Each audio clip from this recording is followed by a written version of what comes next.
Welcome to Love to Travel with Wave. In this episode, we're taking you to the Everglades Safari Park.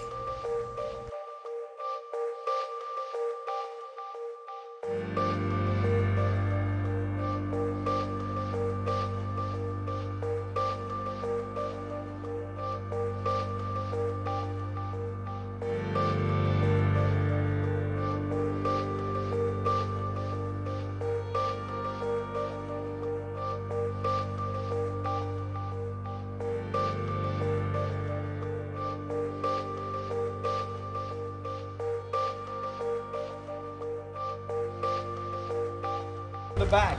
The little plastic goes in your pocket. When we get back, throw it away in the trash. If you have anything that may fly away, such as hats, bags, skinny girlfriends, just hold on to it very tight, okay? Now, anything goes back there, I'm gonna turn it all into confetti because of the propellers.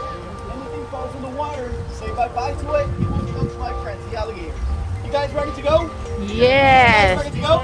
Yes. To the Everglades, and basically everything you've seen so far, you see around, is not really a swamp. This is more like a river. It is the slowest river in the world, and it all begins in the center of Florida, around Lake Okeechobee, really far from here, like 100 miles north, and then it travels down to the Keys. Out here in the Everglades, you may be able to find the American alligators and the American crocodiles. And by the way, this is the only place in the entire planet where the gators and the crocodiles coexist in the same place, and nowhere else you will find this. Now, speaking of gators and crocodiles, do you know the difference between one and the other? Is there anyone like that? What is it? The nose? What about the nose? Yeah, which is which? Exactly, he's right. Yeah, he's right. You know, it is the shape of their nose, their snout, their face, whatever you want to call it. Gators are short and round, and like he mentioned, crocodiles long and pointy. Also, the crocodiles can grow massive. How big, you may ask? Think about this for a moment. The Australian saltwater crocodiles are the biggest ones in the world, no doubt. Those animals can grow somewhere between 19 to 23 feet, which in reality, that's a little bit bigger than half the size of this boat. That's pretty big, right? You don't want to mess around with Godzilla, do you? I guess some of you guys are cool with it. Gators, on the other hand, a little bit smaller. They can grow between 10 or 15 feet, depending on their gender. Male alligators tend to be a little bit bigger than the females, only for protection. One very important thing about the American gators is that gators, in reality, they have a natural fear for humans. Let me give you one example. It's kind of hard to believe. Let's say you jump in the water on top of a big alligator. The alligator's natural instinct will be to swim away. Crocodiles? That's a whole different story. They'll swim towards you. Those are very aggressive animals, the crocodiles. Guys, if you don't believe me, you can try it, okay? It's never fun. Changing the subject just a little bit. Who's from Florida? Who lives here? Anybody? 3 people? 4 people. Ooh, they represent. What about the rest of you? Where's everybody staying? In a hotel? In a car? Regardless of where you're staying, you see all this water around here? This is the water that everybody here on the boat and the rest of the state, people drink and shower with. That's right, it's all rainwater, it's fresh water. It goes down through the mud, through a rock, through a limestone, and then everything eventually will get filtered into our houses and hotels. Obviously, don't drink this water, okay? It's an alligator toilet. You don't want that in your system. Some of you may be wondering, how deep is the water? Well, I don't know if you can see it right now, but it's extremely shallow. Obviously, it depends where you go. It could be 6 feet, 1 foot, or a few little inches in some areas. Also, during a drought, you can walk all over this place without any problems. Up to this point, do you guys have any questions about the Everglades? Anything you would like to know? Nope.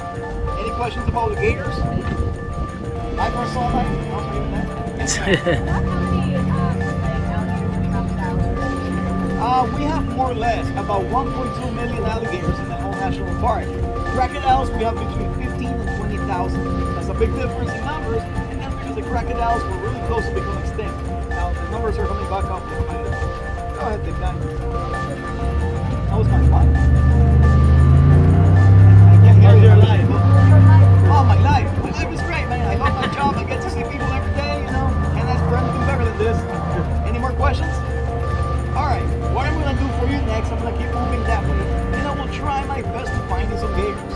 The only reason why I say I'm gonna try, besides the fact that they live in the wild and they can do whatever they want, is getting warm. You feel it, right? It's pretty hot. Well, the gators can feel it too. And what happens is that they go underwater to cool off a little bit. Remember, they don't have AC like we do. Once they go underwater, they can hold their breath between 4 and 5 hours. Gators and crocodiles are capable of doing this kind of things by lowering their hearts to only 1 beat per minute. I can do that too. It's not a big deal. But I'm gonna try my best to find them. So for now, go ahead and have a seat, and let me turn on the AC and figure it out. I don't like them anyway. Just kidding. I'll take you to a different area.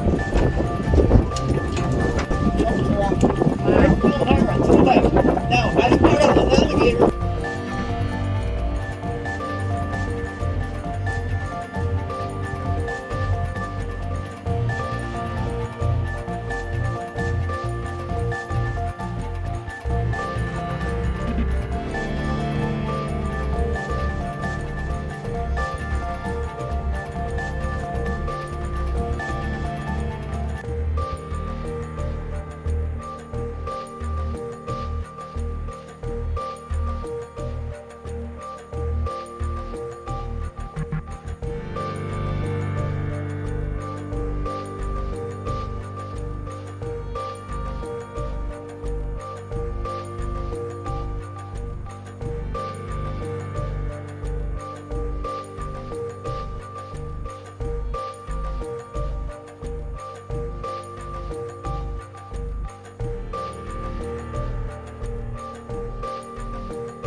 Thank you for joining us here on Love to Travel with Wave. Stay tuned for part 2.